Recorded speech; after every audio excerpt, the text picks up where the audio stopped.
Laura, for your successful nomination to MCS. Thank you, everyone. Mr. Bendit.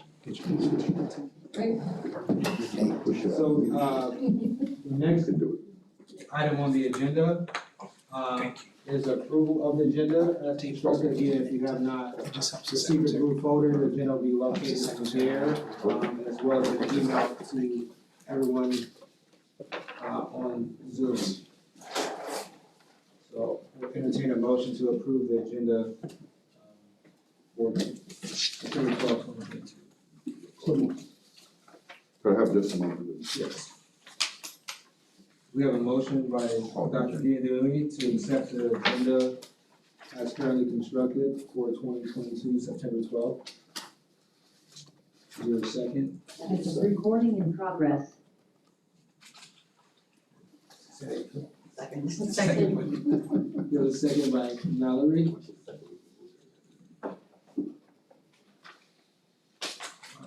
All those in favor of accepting the agenda as currently constructed? Aye. Aye. Aye. Any opposed? Aye. All right, by unanimous consent, we'll accept the agenda as currently constructed for September 12th, 2022. Our next agenda item is open for public comment. As stated in the introduction, each comment will have a maximum of 3 minutes. The public comment section portion of the meeting will be limited to no more than 1 hour. If more than 20 comments are received, time per comment will be reduced to 2 minutes. If more than 30 comments are received, time per comment will be reduced to 1 minute. At this time, do we have anyone that's signed for speaking? Seeing none, we will now move forward to the next agenda item, which will be a review of parliamentary procedure and board policy review by our school board attorney, general counsel, Ms. Kathy Bruno. Thank you.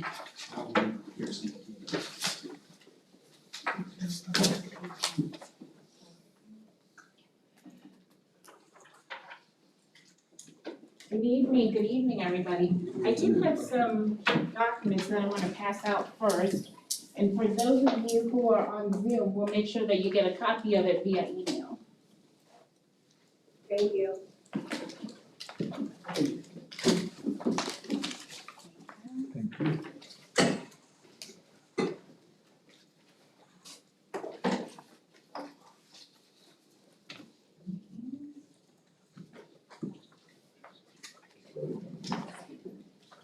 Parliamentary procedure. You got it over there.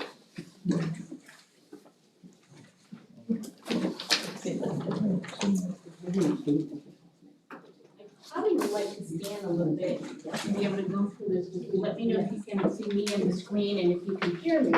I will try to project. I am soft-spoken, so if you can't hear me, please let me know. Raise your hand and I will try to project a little bit better. So the first thing is we're gonna do a parliamentary procedure overview, but we're gonna do that at the end because I know a lot of you are very familiar with parliamentary procedure. However, the other thing I want to make sure that you're aware of is sunshine law and public records law, because this committee is subject to both, okay? Next slide, Karen. So the first thing is community engagement, school board, district, and community and fiduciary relationship. The law says that the school board is responsible to a particular constituent.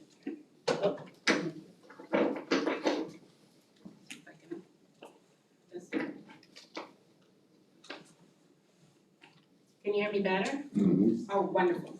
Do I need to make it a little louder? Can you pull it up closer to you? Up closer to me?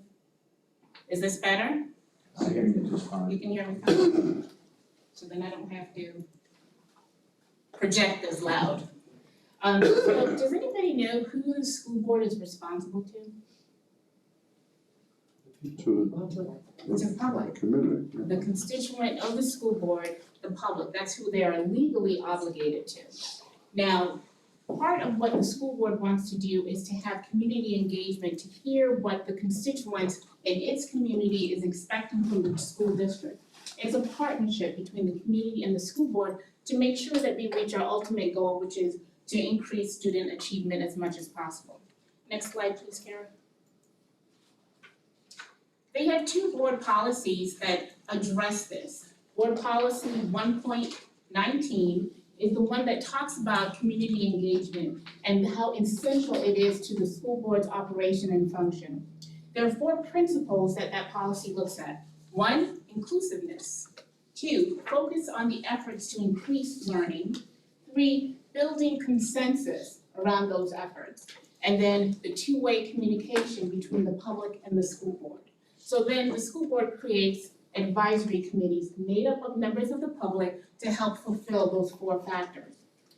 I do just want to point out that these board policies will be upgraded because we are changing all of our board policies and upgrading them through a process with Neola. So I just want you to be aware of that, but these fundamental factors will still be there.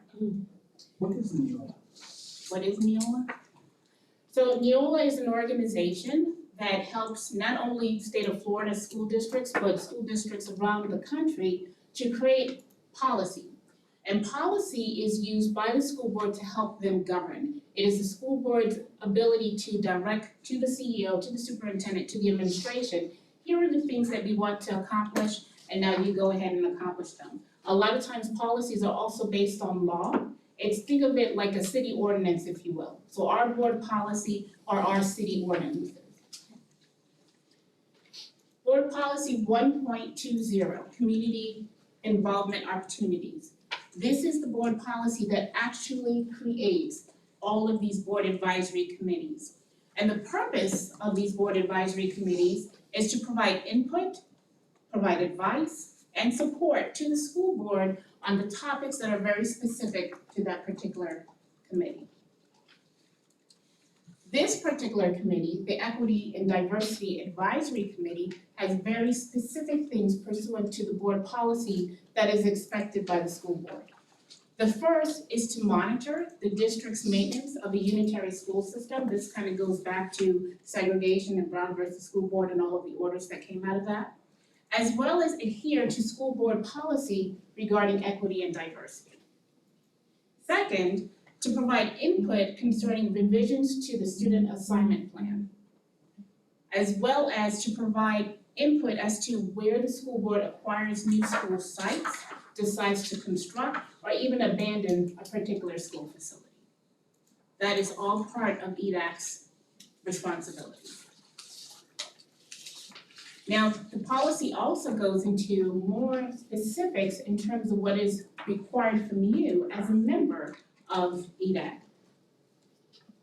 1, EDAC meets, and all of the board advisory committees are expected to meet in September, October, November, January, February, March, and April. You can't miss more than 3 meetings. If you miss more than 3 meetings, then you will be replaced by the school board. You have to select your chair and a vice chair, that is required by the policy, which you just did. And then you provide quarterly reports. You'll meet with the superintendent once a quarter, and then you will also provide a briefing or a report to the school board itself. Thank you, Kara. Now, how do you work with the school board? What is the board's involvement in EDAC? Because remember, you are an advisory committee to the school board itself. So the first thing is the school board assigns a board liaison. That board liaison works with this committee, goes to the meetings, and serves a couple of functions. Ms. Morgan is your board liaison for this particular committee, as approved by her colleagues, the school board. That board liaison will then sometimes have a position on the agenda, like she does tonight, she's at the end of the agenda, and she will bring up issues, she can provide advice, and she can seek input. And then she goes back to the board and gives a report to the board in between your quarterly reports to the board.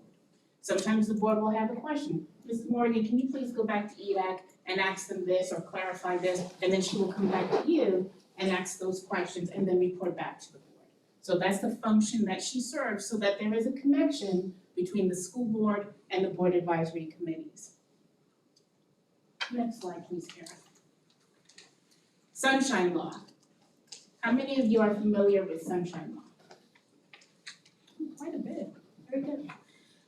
That law is a very special law specifically for government entities. And because you are a board advisory committee, you are subject to that law. So let's go to the next slide. Oh, good, right there, Karen. Any meeting of 2 or more school board members fall under sunshine, meaning any topic that will come before the school board or foreseeably can come before the school board is subject to sunshine. It must be noticed to the public, has to be open to the public, and minutes must be taken. Any discussion between board members, like on Facebook or through text or Twitter, this young lady here is telling everybody, please go look at my Twitter account if you wanna know what happened to me during the summertime. Any of that stuff is subject to sunshine as well, okay? You really should not do that because it has to be open and noticed to the public. Next slide. So as a board advisory committee, you're not a member of the school board. So why in the world are you subject to sunshine? Does anybody know? You're subject to sunshine because your committee is providing a recommendation to the school board. And because you're making a recommendation to the school board that they may act upon, you're serving as an arm of the school board. And you then fall under the same rules that they have to follow, which is sunshine. Notice, open to the public, and minutes taken. No private conversations, no text between you about items that are being discussed in EDA, right? Because that can go to the school board. Let's talk a little bit about meeting participation via electronic means. A couple of years ago, when we had COVID-19, a lot of people could not meet together. There was a lot of concerns about meeting together, being in the same room. So there was a push to allow board advisory committees, everybody went to Zoom. The governor gave us an executive order that allowed us to use Zoom. So a lot of the board advisory committees got very comfortable with being able to attend via Zoom. There was an opinion that was issued by the Attorney General saying, no, you can't do that because the school board can't do that. So you can't continue that after the governor said that there was no longer an emergency, so public entities can no longer meet via Zoom. However, the legislature heard about that and they actually changed the law to allow board advisory committees to be able to continue to meet via Zoom or other telecommunication apparatuses. You do not have to have a quorum in person to be able to utilize that particular function.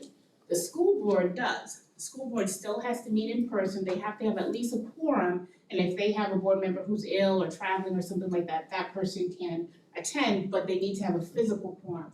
You do not. You can have electronic meetings as much as you want, pursuant to the new law. The other thing is to remember is you can't have meetings through intermediaries. Remember, when there's 2 or more and you're discussing something that can foreseeably come before you or will come before you, you have to have it noticed, open to the public, and minutes taken. So you can't use me to go talk to Dr. Blakely to intercede with Laura and back and forth. You can't do that. You have to be very, very careful, and you cannot use intermediaries to communicate, right? The other thing that's really interesting that comes up sometimes in board advisory committees is, what do we do about subcommittees? What do we do if we want to have breakout sessions? And this is something that has been questioned and talked about quite a few times. Well, last year, in 2021, the court came out with a decision called Florida Citizens Alliance that really reminded us about the Sunshine Law and how important it was to make sure that all of these meetings were open to the public, noticed, and open to and minutes taken. And that was a case about instructional materials committee. There were other cases, including this Pasco County case, that is very explicit, that says that you can't have these breakout sessions or any other type of subgroup meetings that people cannot hear what you're talking about. Because remember, what's so important about Sunshine?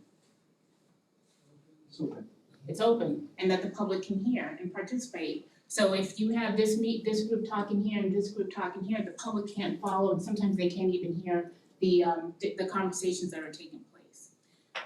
This is a circuit court case. It is not a case that most lawyers will be able to pull out when they do research, because it's not a appellate court case. It's a lower court case. However, the Attorney General has that case as a reference point on its website. So we do want to be very, very careful about that. Next, committee meetings.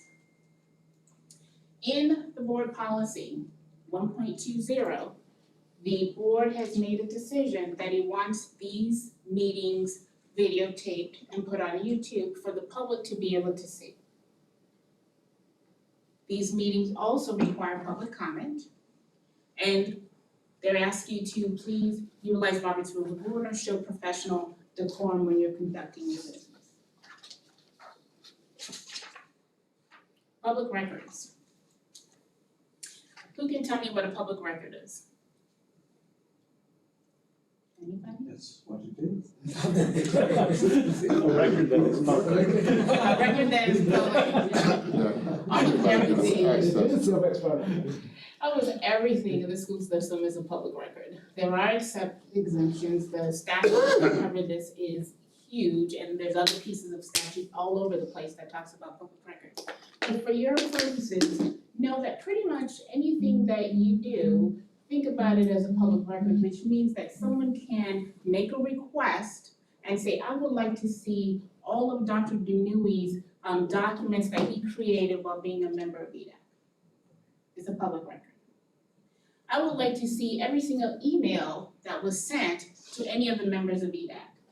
It's a public record. There are arguments that can be made about certain things, such as you're taking personal notes and it's just for yourself and you're not sharing it with anybody. Maybe that's a personal note and it's exempt. But those are arguments that the attorneys would have to make on your behalf. But for your purposes, to be safe, just think everything that you do is a public record. And if there's an issue, then at that point, we will provide some legal advice to see if there's anything that can be done, whether or not it meets an exemption. I have a question. Ms. Bruno, like now I think there's somebody asking for public records for us, somebody sent an email. So I received the email. Somebody wants to know the details about members of the EDAC, right? Am I required to do anything, to respond or anything? Because it's just an email that comes up. So, It has come up once in a while, I just leave it like that. But am I expected to say yes or no or something? no, you really don't really have any choice to say yes or no, whether or not you're gonna disclose documents. I mean, you are required to disclose the document. So when you are requested to provide document, you provide the document, most likely it'll be to your staff liaison. You provide the documents, that will then go to our public records manager, and then that person will either respond, or if there's a legal question, will ask us questions. I am familiar with that public records request, and I don't know if this has been sent out yet or not, but there is an exemption form. It went out this morning. Okay, It should be in your I was folders, gonna say, also a copy of the folder. if you qualify. so basically what that form is, there are certain private information such as your address and things of that nature that may be able to be protected and kept confidential. But there is a list of who can qualify for that confidentiality. Usually it's military, law enforcement, judges, attorney ad litem, those type of individuals. Sometimes there are parts of their information, private identifying information may be able to be kept confidential. And all they'll do, like somebody's asking for your application, for example, and if you qualify, they'll just redact your address. But the rest of the document will be provided. Any questions on that? Yeah, is there any information somebody is asking, let me just give an example. About my family or something, somebody wants to know something personal. Alright, so let's go to the next slide, Karen, I'll explain, what is a public record? So we talked a little bit, This That- one? This one or? go back. Back. Thank you. Yeah, sure. A public record is anything that's official business used to perpetuate, communicate, or formalize knowledge. So if you are sending an email to Mr. Bell, hey, before we go to this meeting, let's meet at, can't even think of a restaurant now, Taco Bell or something, that's not a public record. Okay? It's whatever is to perpetuate, to formalize knowledge, to communicate official business knowledge. So if you're saying to, and I know Dr. Dunia would never do this, but if you're sending an email to Mr. Bell, hey, we're gonna vote this way tonight, that is a public record and it's a violation of sunshine. Okay? So I think it's important to clarify that. What's consumes public record is what pertains to me. Right. But if somebody is asking about my family or my qualifications, when did he graduate in whatever, Well, whatever you put on that application that is a becomes public public record. record.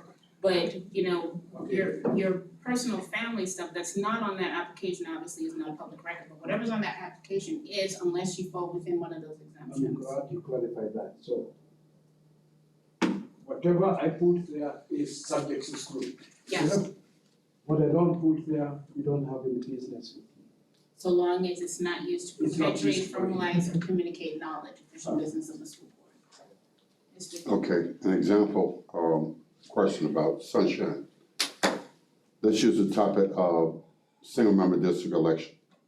That's not on the deal here to the Black Caucus, the Democratic Party, the NAACP.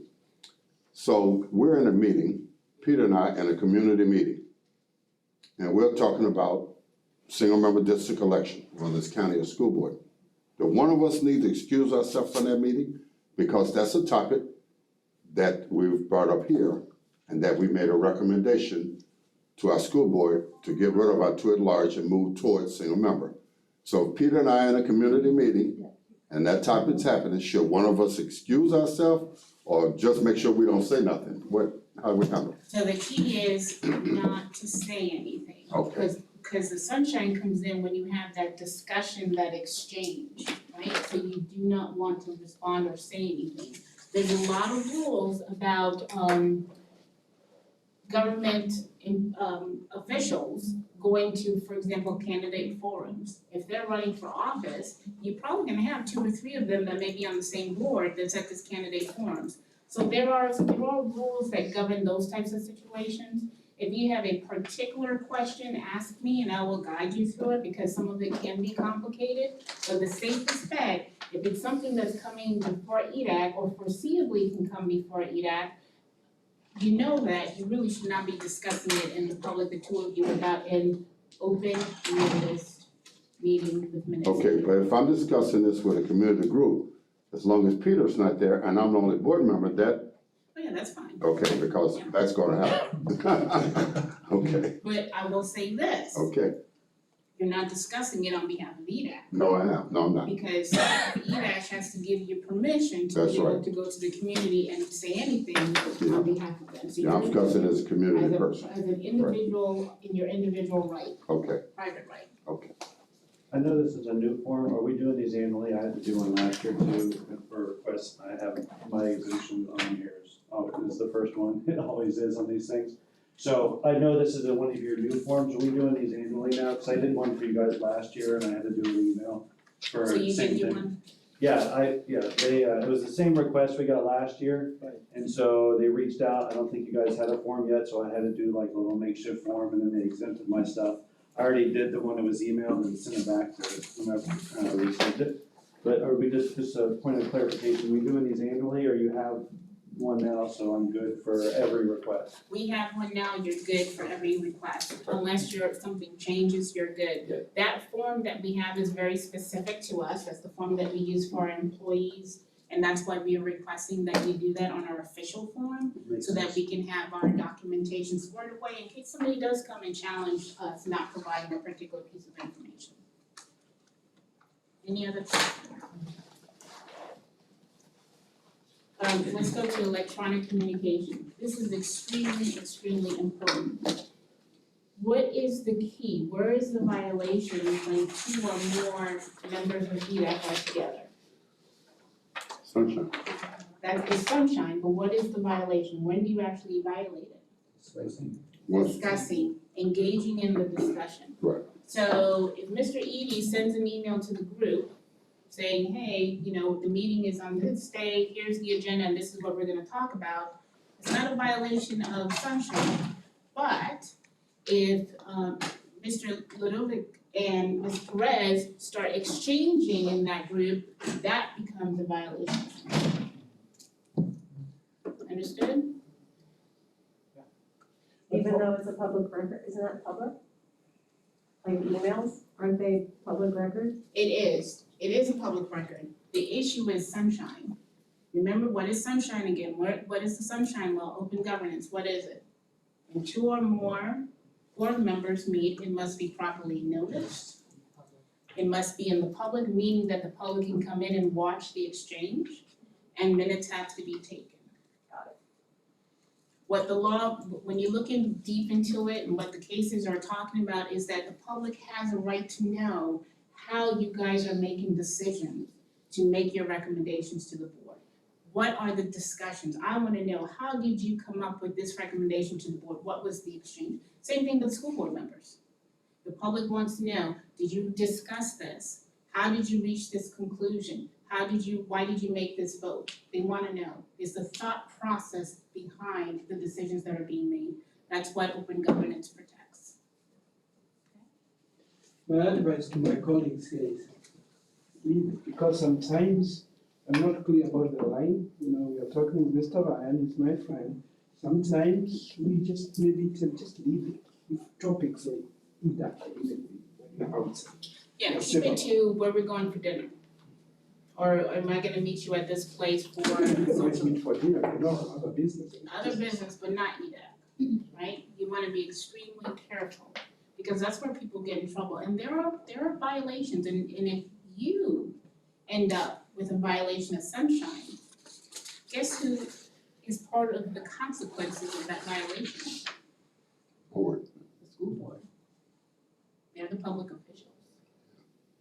And there are criminal consequences as well as civil. So we really, really want to be very careful with that. Okay? All right, now we'll talk about parliamentary procedure. This year, for those of you, By the way, this something struck me. Catherine Morgan is my friend, we talk. Can I talk about EDAC with Catherine Morgan? so. I will.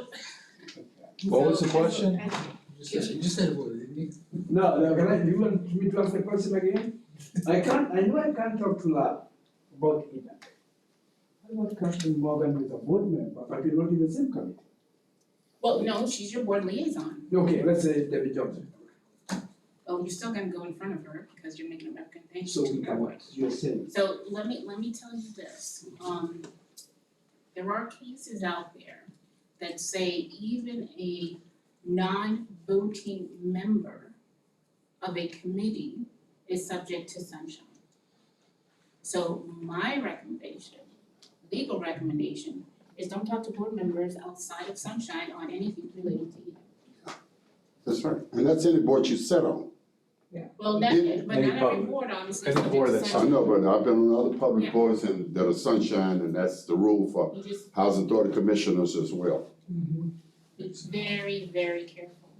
what I was trying to clarify is, it goes a little bit more than just the members of the committee, it could also be Yes. a less or more. Because of the fact that it's gonna go in front of the board. Whatever it is that you're discussing at some point could foreseeably, remember, it is or foreseeably will come before the board, possibly. So cast that net as wide as you can. And the case law is very specific that if you're going to err on the side of the public, err on the side of being open, err on the side of sunshine. Make sense? Makes a lot of sense. You're a very good teacher, by the way. If I'm right, you might wanna explain, Peter, that it prevents the collaboration of two people follow solidarity, that they go vote together without including the body. And that's one of the reasons that it stops that. So Jackie and I don't plan together to vote together on something, or a group of us get together and do that. When this is, hit the nail on the head, this is extremely, extremely important because that scenario defeats the purpose of the Sunshine Law. Yep. It is for you, again, remember, the public wants to know, how are you arriving at this decision? That's exactly what the basis of this law is when you look at what the cases and the courts have decided. How are you coming up with this decision? So if you guys are collaborating on the outside and teaming up with your votes, that's clearly a violation of sunshine, and probably, to be honest with you, that's intent, so we'll probably be approving a misdemeanor as well, because you're intentionally. Any other questions? Yeah. Okay. Now we're gonna talk about parliamentary procedure, and for those of you who have heard my lecture these last 2 years on parliamentary procedure, I decided not to do the widgets and the playground equipment. I want to hear from you to tell me what you have actually learned over the last 2 years that I've been doing this. So the first thing I do wanna do is just remind us, why do we need to use, what's the purpose of parliamentary procedure? And the answers are right there on Orderly meeting. orderly meeting. To get the work done, to get the job done, to protect the rights of the minority so they have a voice, but respect the majority's decision. That's really the crux of it. In lieu of the talking stick used in the Native American culture.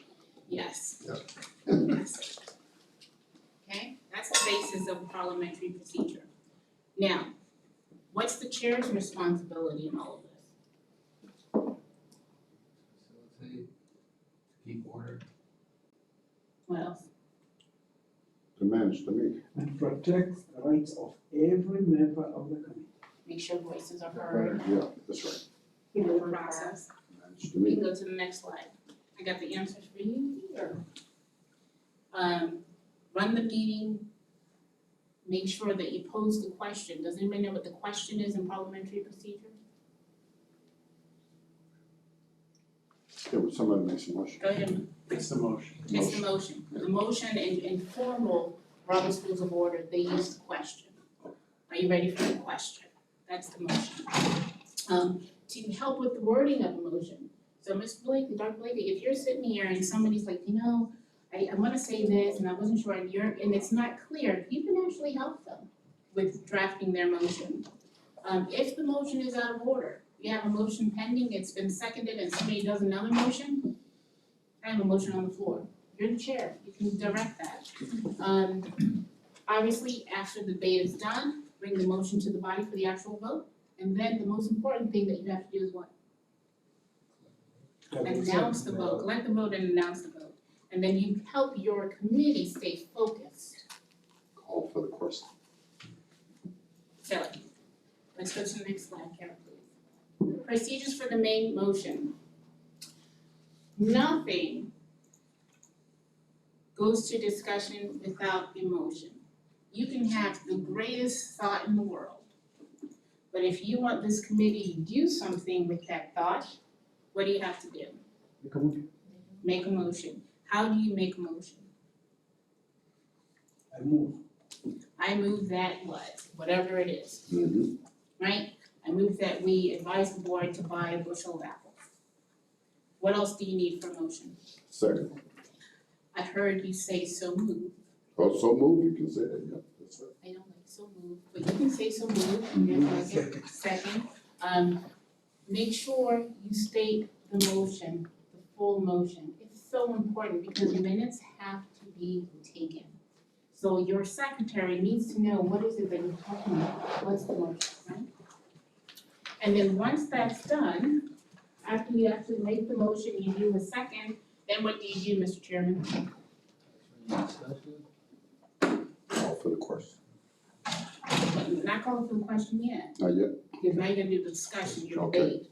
So you're gonna go and do your debate. Why is it important to have a debate? So the public knows how we arrived at our decision. That's one, but more importantly for Get an you guys. alternative point of view too. Yeah, you guys have to discuss it, Yeah. right? So the person who made the motion usually gets to go first. Normally, that's Robert's rules, you go first because it's your motion. This is why I think we need to make that recommendation to the school board. And then somebody may have an opposing view. That's right. And then you go around, you take turns, and you say, this is why I like it, this is why I don't. One of the things you want to avoid is group thinking. So by allowing that, you allow an alternative point of view. Exactly. even if they disagree. And that is Robert's Rules of Order, protecting the rights of the minority and respecting the rights of the majority. Okay. After you finish with your debate, then what do you do? Call the question, so there's, restate the motion that's on the floor. Please restate them. Because now what are we really going to vote on, right? Right. So restate the motion that's on the floor, and then are you ready for the question, or are you ready to vote? You know, nowadays we say, are you ready to vote, but more formal, it's, are you ready for the question? And then usually the assembly will say question, but we don't do that anymore, okay? Any questions on that process? You might wanna explain, amendment to an motion. Can you go to the next? Ms. Bruno, before you move forward, we had a comment here from our recording secretary. In the back of the room, I did stop and ask a few of the gentlemen to ensure that their table tents were up. That's extremely helpful as we have new members to make sure that we know adequately who is making a motion and who is having a second. So we can monitor the Zoom, but for those who are in person, that's what I was going back there for Juan and the Dolby, to make sure you have your table tents up. That'd be very helpful for a recording secretary. Thank you. Mr. Chairman, this is part of your responsibility too, as you're focusing your group. A motion has been made and seconded, but this is one of those meetings where nothing actually gets done. That's your job, to help this group get it done. Okay.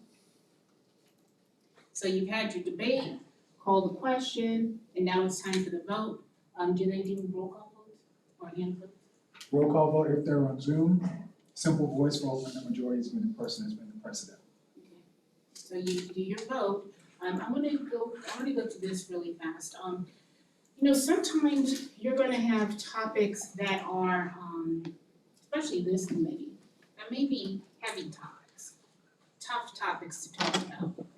Remember to always be courteous to each other, to listen to each other. That's what Robert's Rules does, is to make sure that everybody has a voice. And the more that you can be respectful to each other in those discussions, the easier and the better decision-making you will be able to have, if that makes sense, okay? So now you've, well, actually, it's on, go to the next one, I love this. How do you stop the debate? So let's say that, Mr. Chairman's ready for the question. Most of you are ready for the question. Now what do? So this lady's talking to her husband and says, if you don't stop talking about your first wife, I'm gonna start talking about my new husband.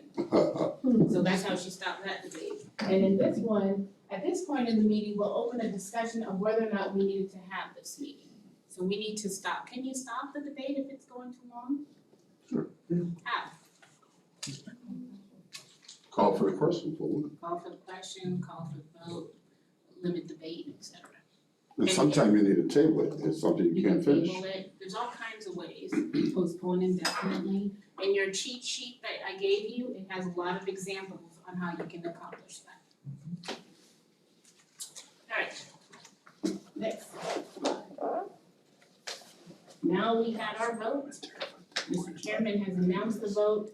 Those in favor of the motion is passed, majority vote 16-2. Now what do you do? What do you do? You respect the vote. You have, remember what Robert's Rules is, protecting the rights of the minority. You have a right to speak. Now we had our discussion, call for the vote has happened, and the majority has spoken. Now you respect the vote. Now there are technical things you can do to have it reconsidered and those kind of things in Robert's Rules, but for the most part, you respect your colleagues. You respect the process. You had the process. You went through it. Now it's time to move forward. Could you explain a friendly amendment? I think that might be something somebody might be using with them. So, the next slide. Amending Oh, she's there.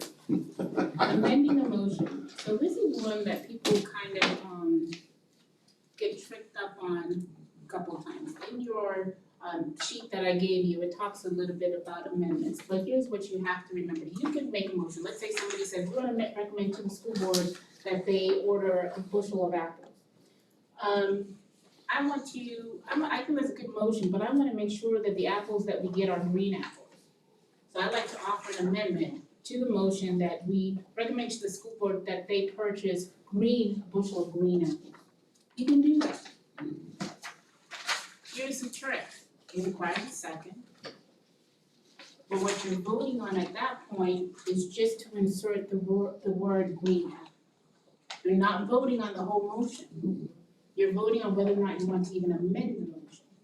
That passes, that fails, and then you will vote on the motion either as amended or as you had it before. Okay? Sometimes that gets tricky, but in your notes, if you follow that, it should be helpful to you. Okay? Next slide. All right, so I'm in this EDAC meeting now, and I remember Attorney Dupree Bruno said there's a lot of rules, but I'm gonna tell you something. I just don't think that we're following the rules.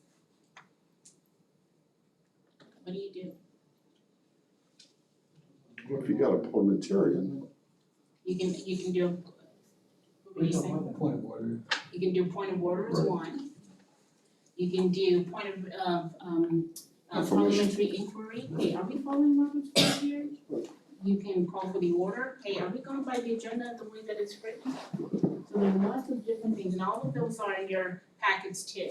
Oh, it's getting really hot in here, I can't concentrate, point of personal privilege. There's all kinds of things that you can do to be able to keep the meeting flowing properly and to make sure that you're doing everything properly.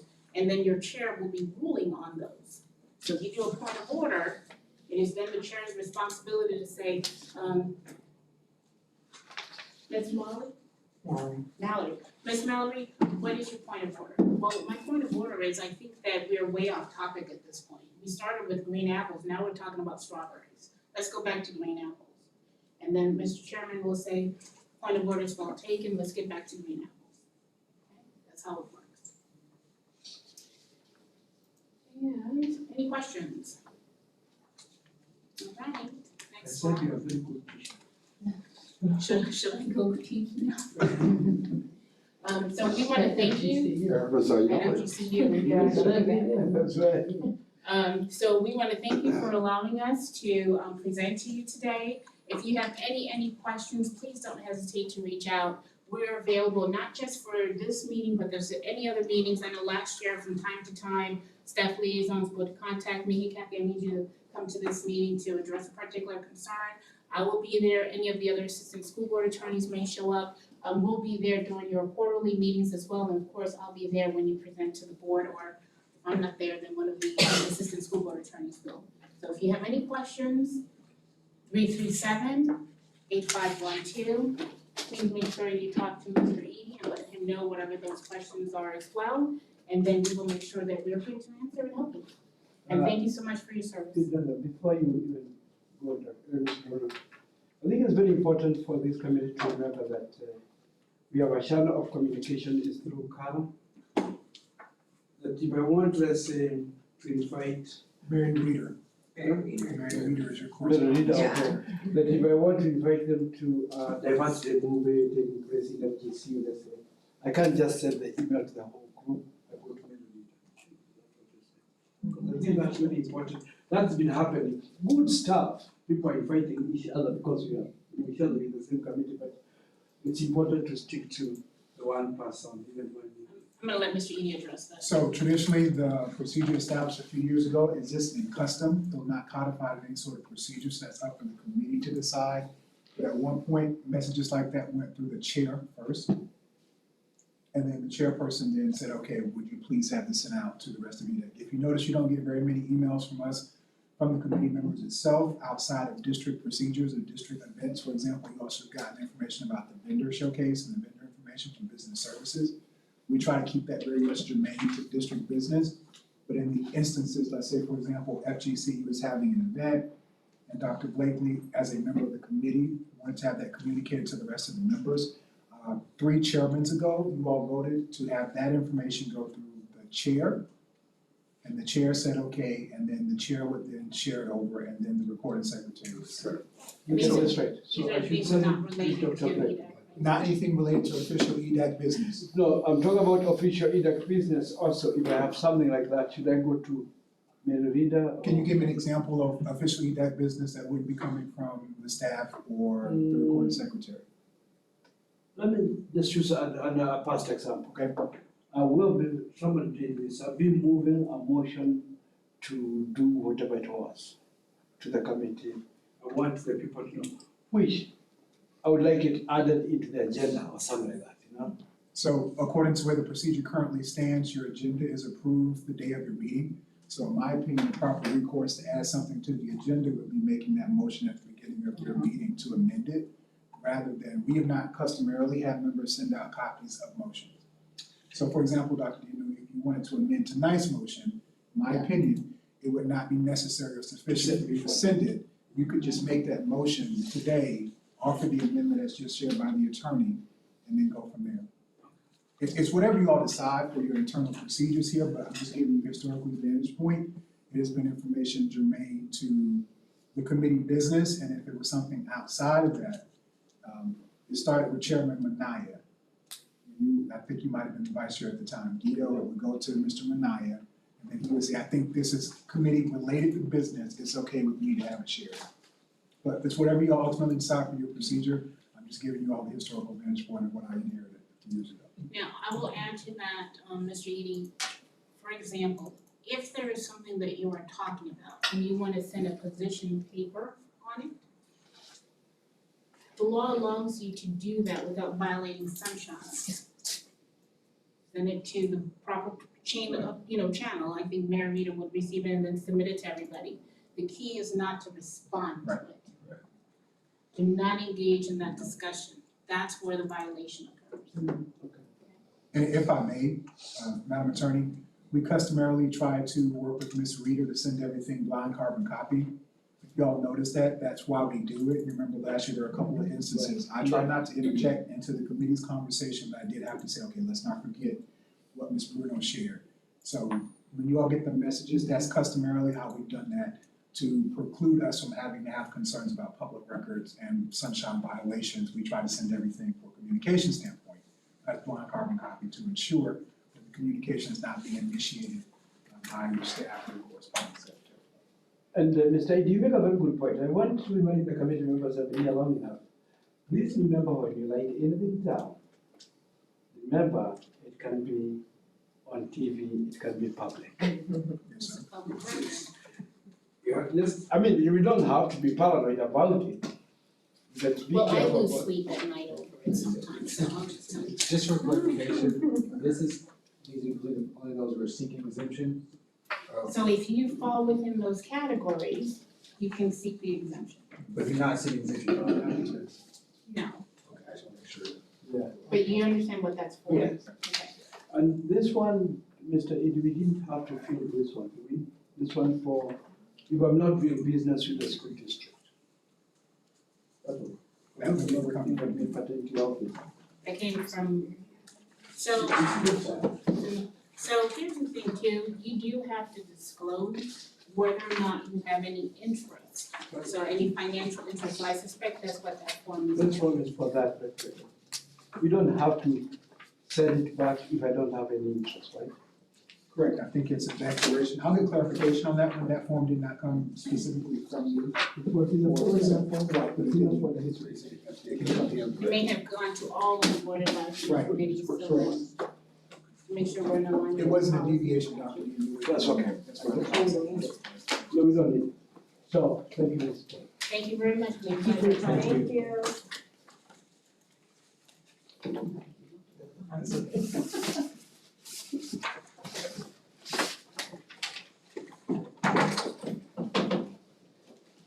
Thank you again for the refresher as well as new information regarding sunshine as well as board policy and parliamentary procedure. If you have questions regarding that, again, the resources were provided as far as contact information. In addition, there were some additional attachments that were sent via email to the group.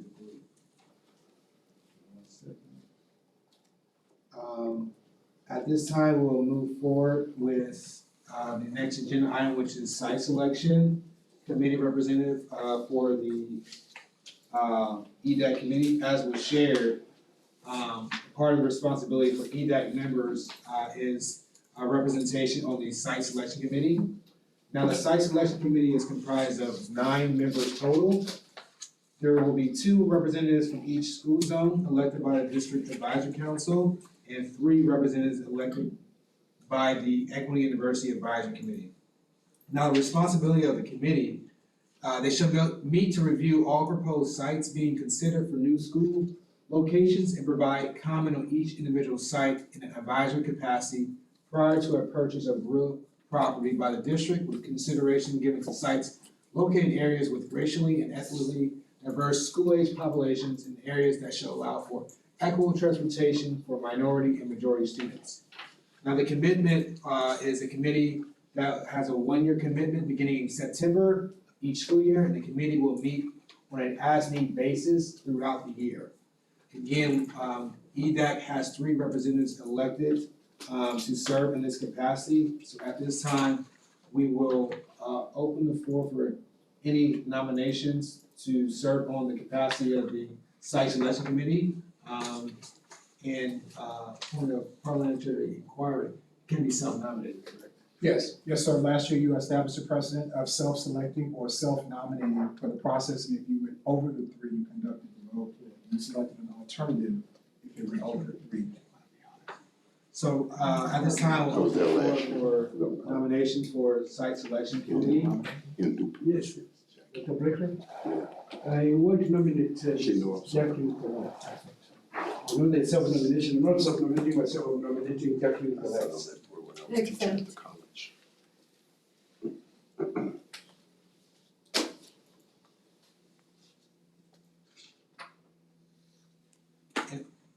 I would like to nominate Peter. Actually, thank you, I would like to declare that as valid. Okay, Yes, sir. thank you so much. Like to nominate Jackie Perez. She's accepted. She's accepted. Oh, she's already here? Actually. Thank you. So we're looking for 3, and if we go above that, we'll move forward. Self-nominate also. Huh? Adolph keep. I was there Okay. last year. I'd like to nominate Mr. Benedict. Yeah, I was gonna nominate him also. Thank you. Yeah. Why don't we just have these backbenchers, Adolph keep. Yeah. Adolph keep wait nominated. Mr. Kimball, do you Oh, I accept. I don't run for leadership. I was trying to give other people a chance. Do you have any comments or nominations from Zoom?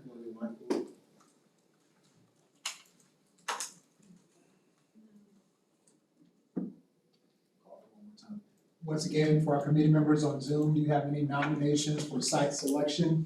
So far, the volunteers have been Jacqueline Perez, Juan Bendeck, and Ladova Kimball. No. No, sir, Mr. Chairman, there's nothing in the chat. Well, we have 3 representatives elected to serve this capacity. We have 3 nominations. I will commend you all. Last year was a little longer discussion, so appreciate the succinctness of this. At this time, I will entertain a motion to close the nominations for the representation for the EDAC committee on the site selection committee. So moved. Second. So it's been moved by Dr. Dianelli and seconded by Ms. Perez to close the nominations for representation by Jacqueline Perez, Juan Bendick, and Mr. Logan Kimball to serve on that committee. At this time, all in favor, respond with affirmative. Aye. Aye. Aye. Any opposed? All right, so it's been approved by unanimous consent for representation for the site selection committee of Jacqueline Perez, Juan Bendick, and Logan Kimball to serve as EDAC representatives. Any information will be shared with the district and they will communicate regarding any meetings.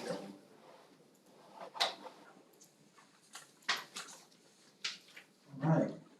Also, as indicated in the community involvement, policy 1.20, the committee shall meet at least once during the months of September, October, November, January, February, March, April. So at this time, we will move to the approval of committee meeting dates. Are these all It is on Monday? Yeah, I was like, Fool man, who? Yes, sir. So traditionally, the meetings will occur on the standard Monday. However, when we transition into 2023, there are a couple of the Mondays that fall within the purview of the district office being closed or abutting a holiday. So if you notice, the dates are usually around the 13th or 14th, but for January 23rd, it coincides with the MLK holiday weekend. So that's why that date is bounced down. But yes, sir, very short answer to a short question. They are on Mondays, but it's not consistently the usual Monday of every week, if that works. And the recommended time, Mr. Chairman, has been 5:30 to keep it consistent with your previous meeting times and dates. And Ms. Lake, we still leave room for May if the committee so decides. Sir? A meeting in May if the committee chooses. there was one occasion where we did vote for it. I think that was you all missed it, but yes, sir. As you all get closer to that date, we'll take your direction. So as you can see on the screen, if you have troubles, please let us know. The proposed meeting dates are October 10th, November 14th, January 23rd, February 13th, March 13th, April 17th. We're seeking to approve the committee meeting dates, so I will entertain a motion for the proposed dates. So moved. So I have a motion on the floor from Mr. Kimball to accept the dates as presented on the screen. Is there a second? Second. And a second by Ms. Perez. Any other discussion? Any objections to the dates that have been presented? Hearing none, we will move forward with a vote to accept the proposed meeting dates as provided on the screen for the upcoming 2022-2023 EDAC committee. All those in favor, respond with affirmative aye. Aye. Any opposed? The motion passed with unanimous consent to accept the dates as provided on the screen for the 2022-2023. Mr. Chairman, may we as staff request a companion motion, if at all possible, to decide the delivery or method of your meetings? This meeting was traditionally put together as a Zoom meeting because of the short turnaround time for our new members. We wanted to ensure that they were just appointed and we gave enough time in case they couldn't be in person to be on Zoom. But last year, you all did establish a precedent. In special circumstances, you would have a Zoom option, but your meeting delivery was an in-person model. So staff would appreciate a companion motion to alleviate that as well. Thank you, sir. Mr. Chairman, I have a question for you. I don't know at what point you would allow us to say some items I'd like discussed in different meetings, or this meeting, when those dates are up there, there's some items I would hope can be included in the agenda. I would like to bring up, maybe I can do that later on for the good of the audience. That'd be good for the good of the order. Typically, our practice has been to meet with the board liaison, with the staff liaison to set the agenda for the preceding month. But if you have items discussed, you can the order. So currently, what's being asked for consideration is for us to establish the meeting modality for the upcoming year. Again, we've used Zoom as an option for special circumstances, but we had transitioned to in-person meetings for the back end of the year last year. So that's asked for consideration. Hybrid. This is good enough. Some people on Zoom, some people here. Our main meeting is here, face to face. Correct, sir. But I'm saying, give the option for Zoom as it is now. Correct, sir. I just want to take you all back to whatever y'all decide is your decision. Actually, Which one? I'm making a motion actually. I should be Okay. actually directing. I'm making a motion that we maintain this format of meeting, that we have a face to face with an option of Zoom. So we have a current motion on the floor by Dr. D'Anui to maintain a hybrid option for the balance of our meetings for the upcoming year. I second that. No more about coronavirus. Mr. Chairman, with the motion now being on the floor, may I ask a question just from a staff standpoint? To understand your point, Dr. Dinu, are you saying that the option would be available or it will be consistently as an option? Here's why. Logistically, behind the scenes, we never know who's gonna log in or not. So there are a couple of things we have to take care of if we know it's gonna be versus last year. It was provided that everybody was gonna be in person.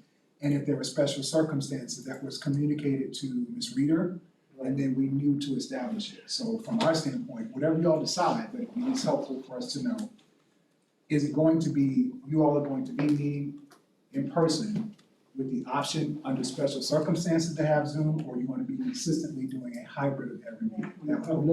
I'd like to move the, can I then in that case revise my motion, please? Oh, no, sir, I just need clarification. Yeah, that's what I'm trying to do. Can we discuss it?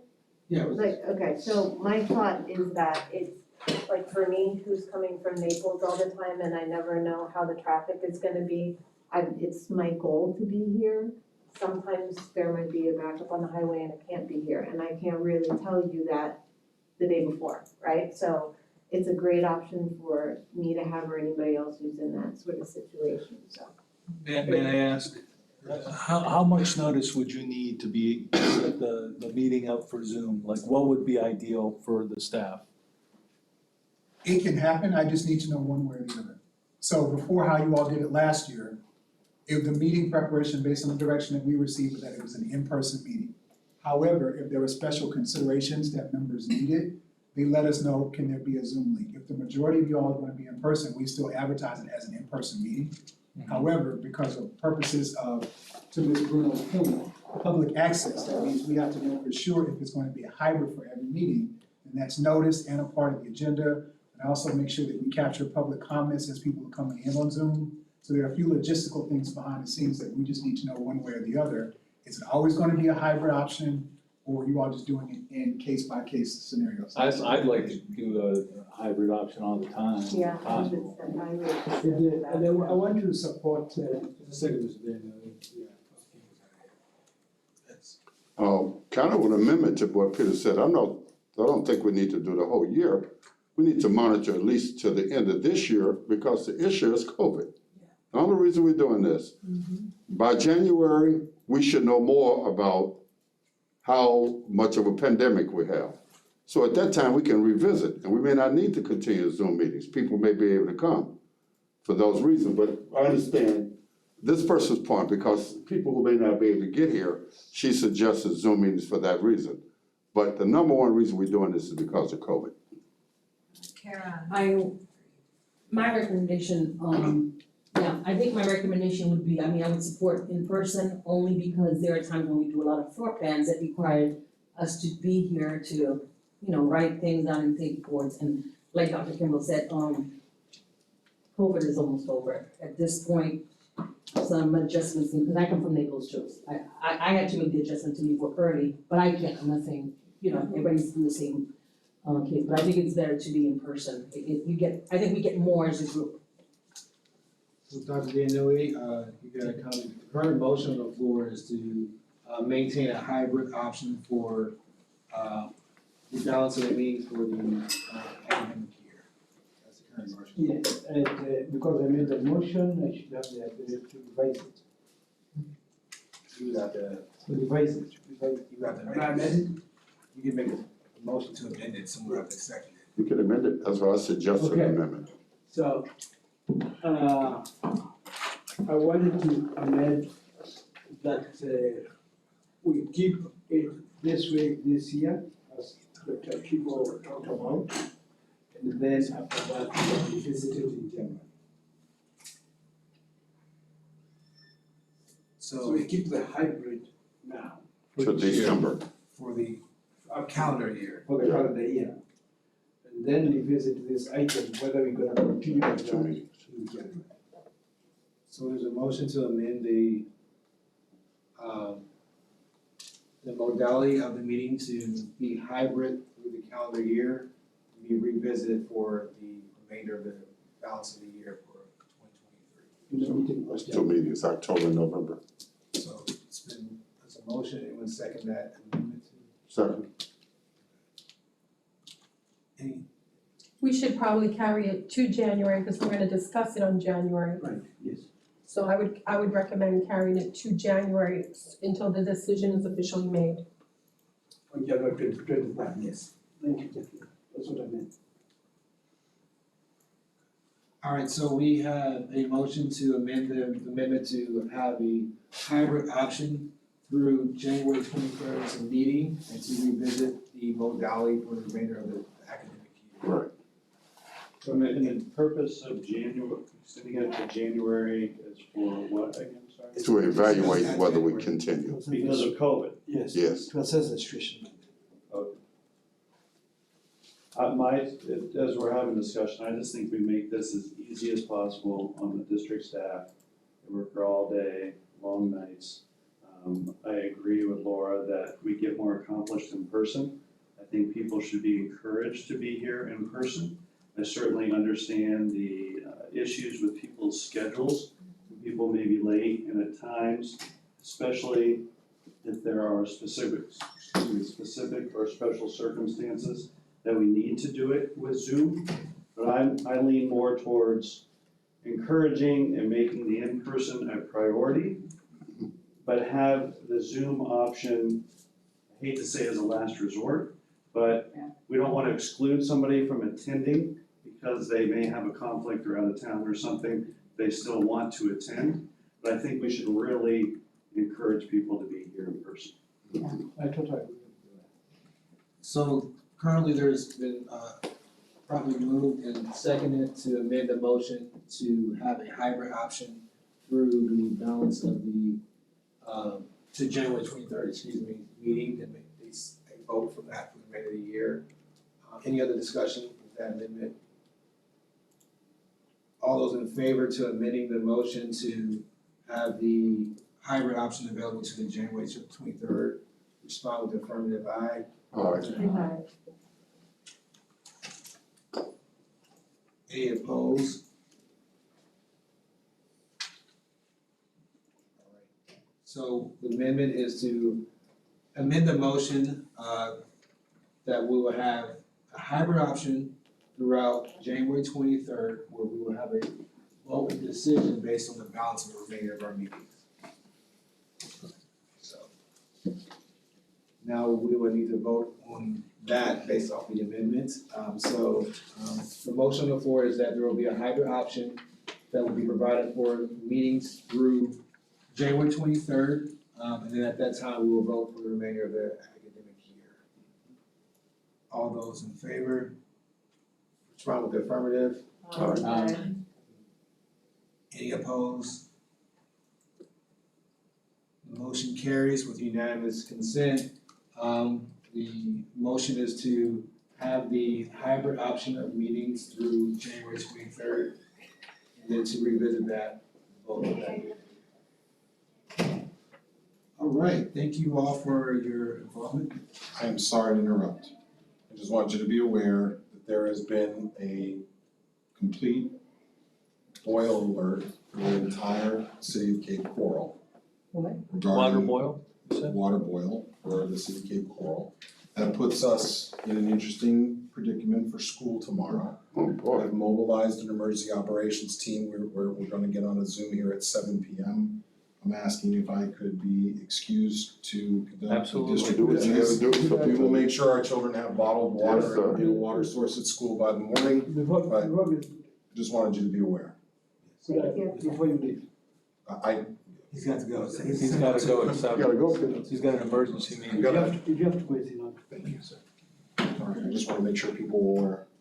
Thank you. We'll now move to our update on board meetings. He's in my office. And I was gonna split my time with Dr. Bernier because I wanted to talk about some of it. No.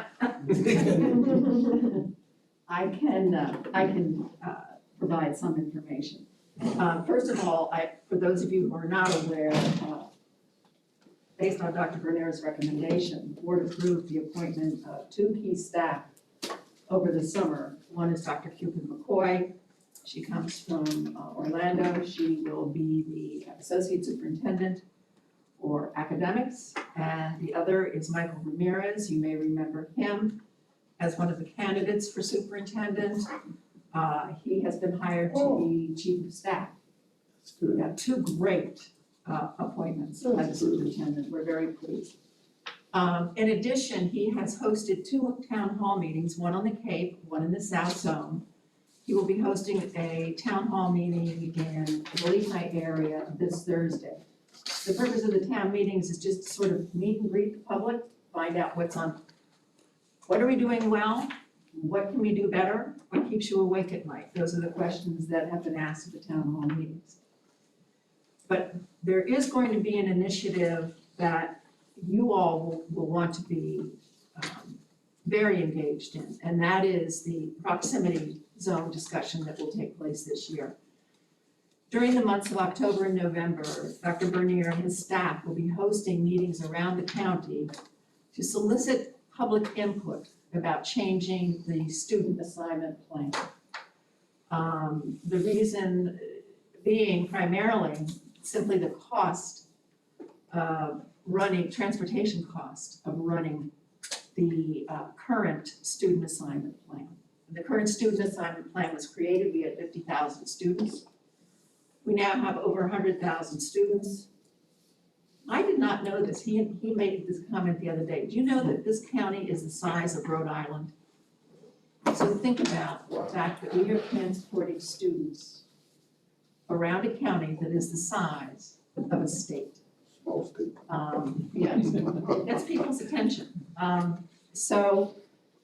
You will certainly be getting information about the proximity plan meetings. There will be multiple opportunities for the community to interact with the superintendent and staff and the board.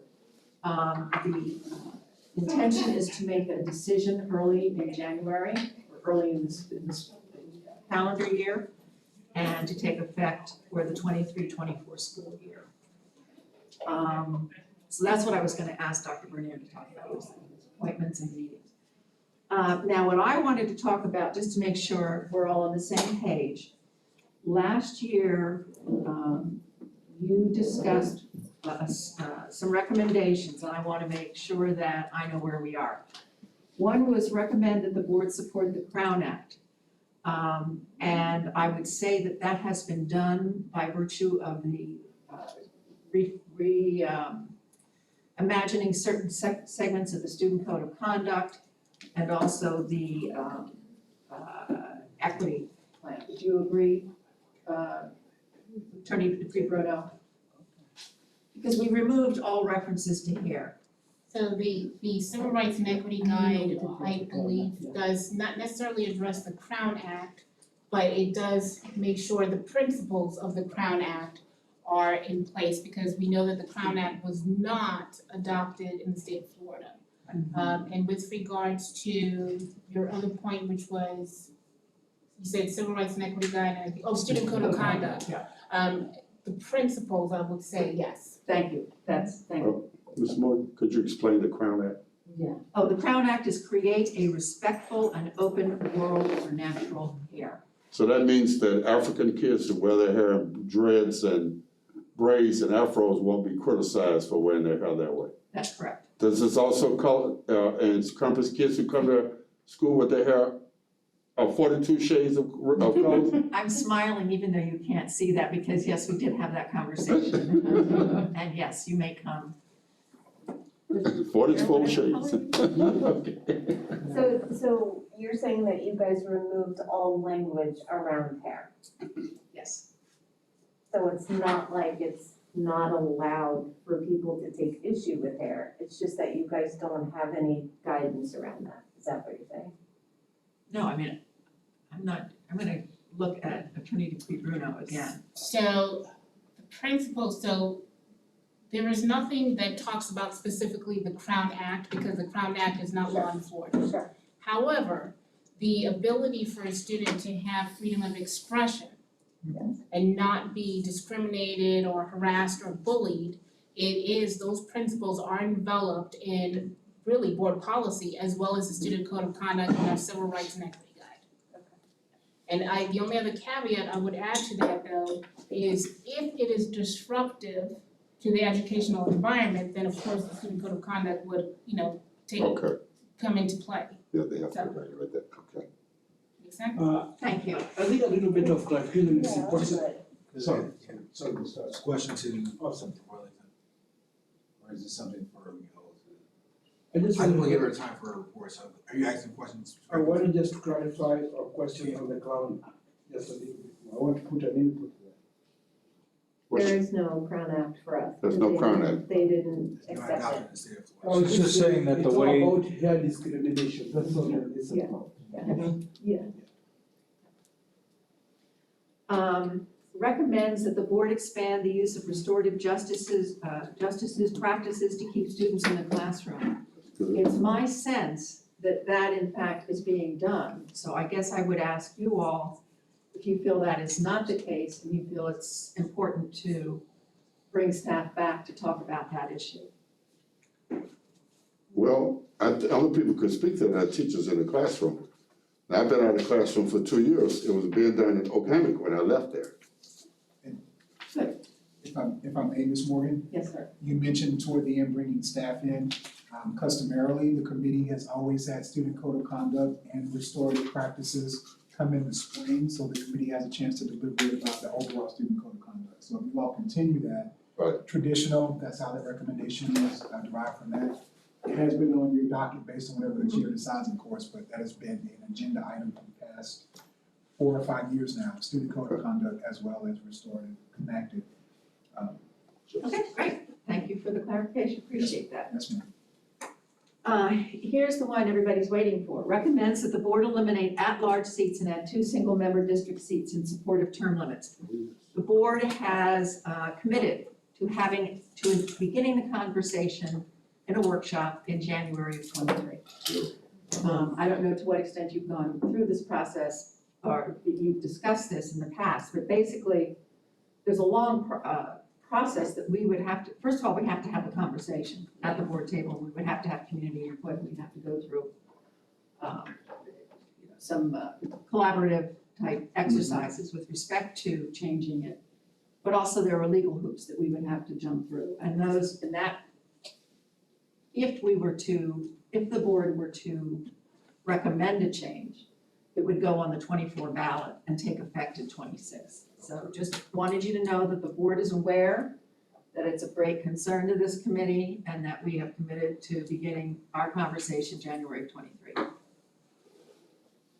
Recommends that the board develop and or continue to expand recruitment efforts to Canada, Caribbean, and Central America to attract minority teachers, administrators, and staff to better reflect the district student population. Well, I'm looking at Dr. Dunui, and he has taken some big steps with respect to recruiting in Africa and bringing students here. And I think with the current district organization under Dr. Bernier,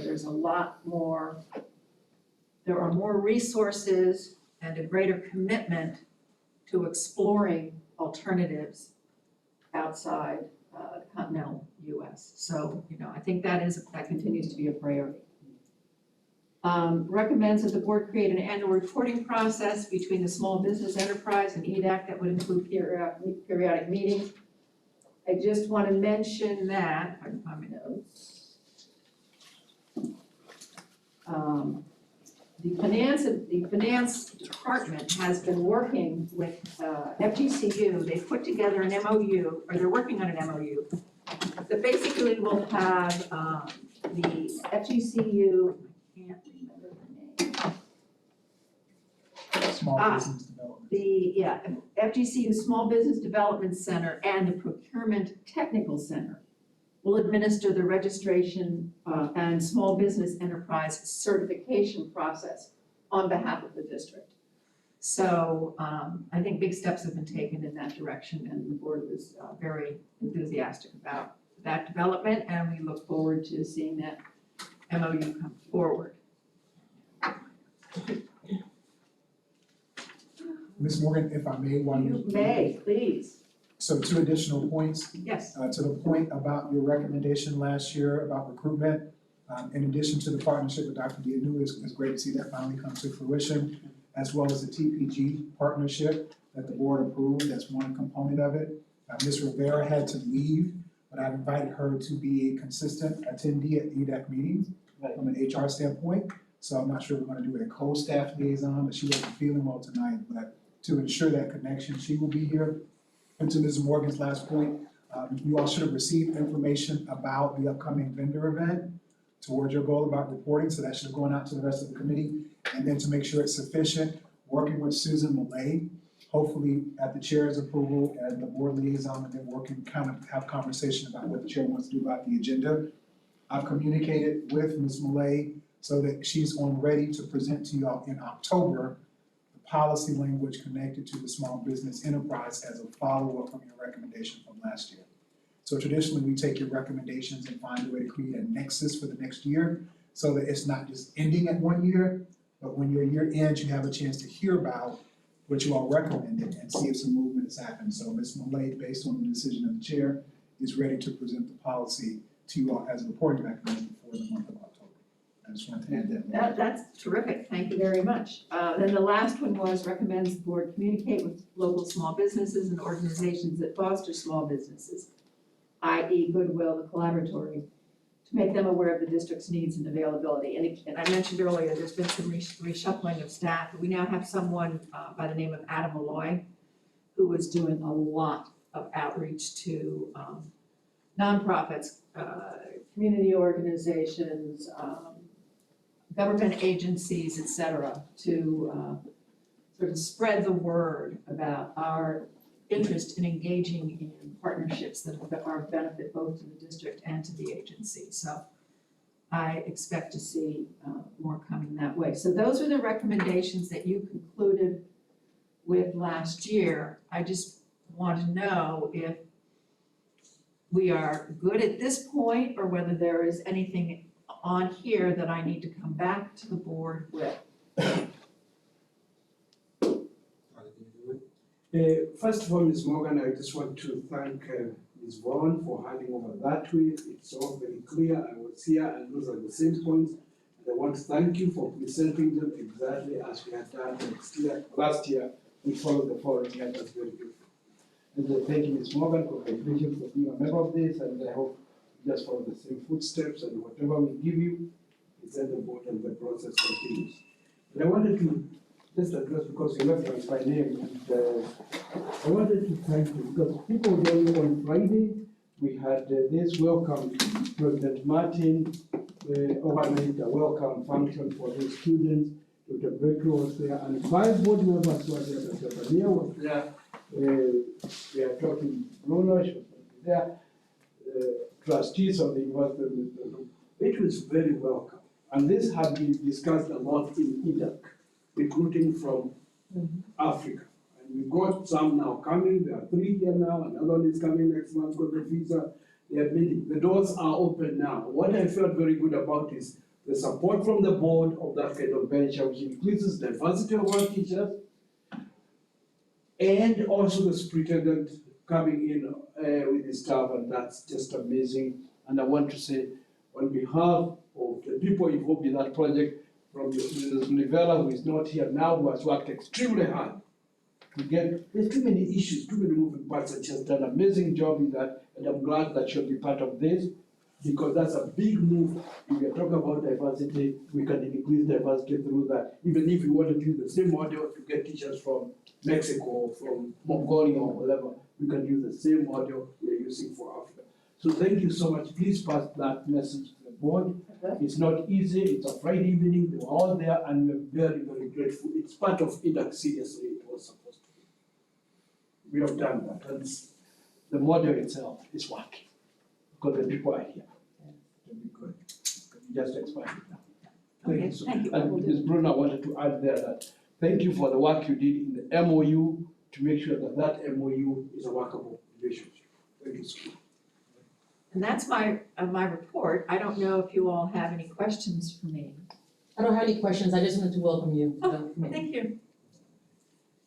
I just had welcome and thank you, and also, I think it's important, it sounds like the board's made some good strides, which is good to see, but I think what's important is that, we continue to monitor a lot of those goals and just make sure that, we continue to work toward them. Just for example, the restorative justice goal, I forgot how it was worded very articulately, but, that one is not one that's gonna be solved, in a year's time. That's one that I think warrants continued work, toward it. So, that's my only comment, that, a lot of these goals aren't gonna be achieved in the short term. We have to keep working at them and just keep monitoring the progress and try to get where we're trying to get to. I will say that Dr. Bernier is very, very data-oriented and very focused on accountability. So his way of working with staff, as I understand it, as a new superintendent, has been to bring in for example, everybody involved in that particular topic. Have them at the table. They all have to determine what the problem is, what their initial steps will be, what the expected outcomes or expected outputs will be, and to evaluate those outcomes. He is very, very focused on that kind of initiative in the district. So I think you will see progress reports that will reflect what is actually happening in the schools and across the district, so I'm very encouraged. But yes, I hear you.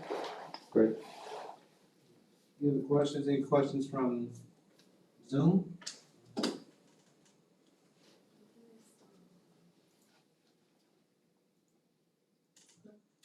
Thank you again for your report, and thank you for being here. We welcome you and look forward to working alongside you. At this time, we will transition to our next agenda item, update from our state staff liaison, Mr. Jerry. Okay, good evening, everyone. It's great to see you all again. Welcome to our new members and those who are on Zoom. The report tonight will be very succinct. I want to give an opportunity for Ms. Cara Coble to do her own introduction, for me not to speak for her. Our diversity and inclusion coach is more than capable of doing that, so I'll let Cara provide an introduction. Hi, I'm the new diversity and inclusion coach. I have 12 years of English and psychology education. I'm pursuing my master's in industrial organizational psychology with a focus in social psychology and diversity and inclusion. I actually just finished a cultural management class where I use most of that stuff for this. And I'm originally from New York. I moved to Florida about a decade ago. So I like to see the differences between how we do things in New York and how you do things down here. It's been interesting. So Ms. Coble is helping us out and serving as our recording secretary as we go through the transition process. If you're not aware, Ms. Crystal Torres Nunez is now the Dean of Students at Island Coast High School. So that's why she is not with us now, and Ms. Coble is coming to us with an extensive background from the East Zone, Lehigh Senior High School, Fort Myers High School, Riverdale, and a few other locations. East Lee, Lambs, all over it. Having that experience. That's the first checkpoint from that. I hear Dr. Dianu is going to ask a question at the end relative to the agenda. I did mention parts of some things that were left over from last year. It has been the custom, that's just the custom, that we try to pick up where you all left off last year. So there's continuity between your topics and your discussion. You can kind of pick up where you left off. But to the point of the chairman at the top of the agenda, he talked about specific things that are germane exclusively to EDAC as well as our attorney, and one being the unitary school status. So the unitary school status, as our attorney mentioned, goes back to the impetus of the Blaylock decision of the integration of schools from 1969-1970.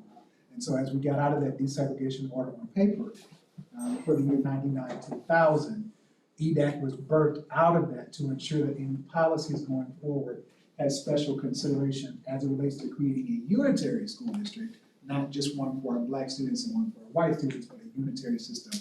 So that's a major piece of something that will be coming to you. As you talk about your agenda, I would ask you all to have a level of understanding for those staff reports that are coming to you to share information, because you should be receiving information before the district goes forward about proximity. You all waited to that conversation before. That'll be a piece, as well as a small business plan, knowing that the district has not conducted a disparity study to move toward a minority business incubator type project, but there are a couple of steps that go along the way to hopefully move toward that discussion and that goal. So however you all move forward with that, but I wanted to leave that part out. There are a few standing agenda discussion points that you all have traditionally requested to learn about and hear information about. And so the staff always comes back to you requesting information about recruitment and retention, about the small business development plan, proximity and the plan for student enrollment. If there are changes to that policy, so just not the boundaries, but the enrollment as to how our children are enrolled, and our student code of conduct or any corrective actions. So those are things that staff traditionally come in, and I'm sure the chair will address it, but how you all did, Dr. Dianui, I'm not sure if that was a question for me, but I just want to put it in my little report. How you all did before, the system that you all adopted, at your meeting after the chair had a chance to look at it, as well as the immediate past board liaison. The procedure was that there was a survey that went out to all the committee members to list any of your topics of interest, to fill in the months where there were not programs or reports or informational presentations provided. And then from that, you all went through consensus to kind of whittle the list down to fill in some of the empty months. So that's what you all have done in the past. I just wanted to provide that. I know you mentioned it, Dr. Dianui, about the agenda. That's how you've done it. Right. And so the agenda and recommendations that you all are working on were something that you all established. Right. And we just made sure it was filled in. So there are a few of those things for the chair's consideration, but I want to add that as a part of my report. And just to let you all know, for those that are new, my job here as the liaison is not to interject into your conversation, but if I ever say anything, is to make sure that policy, process, and procedure. So thank you all for your indulgence of giving clarification where we requested it, as well as that companion motion that makes it easier for us from behind the scenes with Ms. Reader to ensure that the train stays on the track. But my job is to help keep the pieces together for you and to enforce and make sure that we're doing things in decent and sufficient order. So I just wanted to explain that. So Jared Eady, I serve as your Director of Diversity, Inclusion, and AVID, as well as your staff liaison for the committee. So it's good to see everybody. Mr. Kimball? Jerry, I'm very proud that we're moving toward the unitary status and have a board of diversity, but at some point, and maybe not tonight, you might want to give this body a history of this school district gerrymandered busing and what the NAACP and Ida Baker did to open this door so we can do what we're doing today. Yes, sir. That has been rolled into the proximity conversations, Mr. Kimball. Okay. So when that team comes back to make that presentation, I'll be explicit to make sure that we do that. Very similar to what the team did last year for redistricting. Right. Working with our district colleagues to ensure, y'all know history is my thing, but to ensure that the history has its proper place into the Blaylock decision. And I'll give an example. I finished high school in 2000. And throughout my entire educational career, the district was still under the desegregation review and order from the Blaylock decision. So as I tell people, this is not ancient history, it's very recent history. So I will make sure, to your point, going forward, that it is a part, and Dr. Malloy, who served as a point person, has ensured that has been a part of the presentation, but I will take that back. Yes, in comment to, this is not my public order, it's just in reference to. I want to remind my friends here that it is through EDAC, and I like to say I was here when that office was created. I'm so glad that your Office of Diversity was created through a recommendation through EDAC. So even when sometimes you don't feel like we're doing something, seeing you here is great. I also wanted to say welcome, Kara. I think it's important to have that recorded, that we welcome you and we believe you're a great addition. At the same time, I also wanted to thank Kristen Nunes Torres very seriously for the work she did with us. She's been a great diversity coach. She's been amazing. A number of points I will propose for the good of the order for the items in the agenda, but I wanted to thank you, Jared, in the process. You've been an amazing staff liaison, and I think we could have asked for a better person in that position. Keep up the good work. If I may, what I try to do to be the continuity, the two of us now who've been here the longest probably, but you've done things outside of just a recommendation for this position. But you all have made recommendations as a committee to look at the non-discrimination policy that we all work to come, and all the things that Ms. Morgan has provided, and also provided, I've had a chance to work with Ms. Giovanelli, Ms. Vaughn, Ms. Jordan, and now Ms. Morgan as the staff liaison. So each one of your years, you all have had an opportunity to be able to make recommendations that shifted and Man, I've taken all of them, but you all have made some shifts into perceptions and also reality based on the recommendations. So in addition to the diversity office, removing the who from the what. The what is you all provided recommendations that have really moved forward. And so that's something I want to make sure you all stay focused on.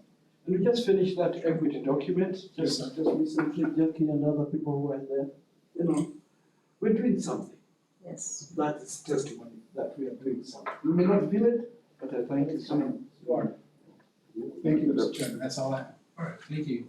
Again, thank you, Mr. Edie. At this time, we will open for anything good of the order from the committee. I do have a question. The October date, is that a Columbus Day? That's not, I know the school's open on that day. It's not, is it? October 10th. That's not Columbus Day, that is. Yeah, one of them does on Indigenous Day, I looked at that. And the school's open here, right? Yeah. We actually call it Indigenous Peoples' Day. Yeah. That's Indigenous Day.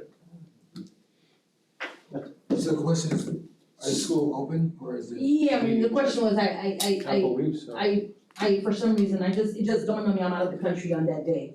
But, Oh, okay. for some reason, I kept thinking it was a day off, so therefore the school, because they were gonna have a meeting. And the school is closing on 14th that week. Okay. I don't believe the district schools closed. On Columbus Day. Yeah, they're closing on Written 14th. down. Yeah. That's what I don't think so. I have a couple of questions, can I do that with the good of the order? In 2014, when I attended EDAC, Peter, maybe you remember this, we used to get reports on the suspension rates based on races. Right. Do you still get those reports? We've not asked for it, but I think that's an important point is to know. Because that would help us, if you guys are still working on restorative justice, we need to know exactly where those issues are stemming from, if it still is a problem.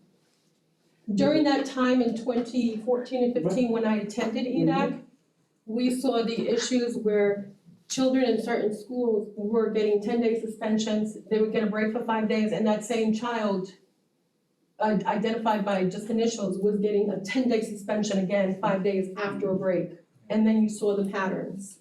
So that should be information that would be valuable to the EDAC committee if you're working on restorative justice. And Mr. Chairman, if I just. Do you remember that? You I do remember? remember. Okay. It is from that time that we moved away now from alternative learning centers to success academies. But I think it's good time now to see what success have we made. Right, since so many years. exactly. It would be a good I'd comparison. like you to make I still have the a motion. paperwork from then also, if you guys wanna see It's it. good as order. Also, this year we had the second highest retention rate in the senior year. Most of those children were minority children.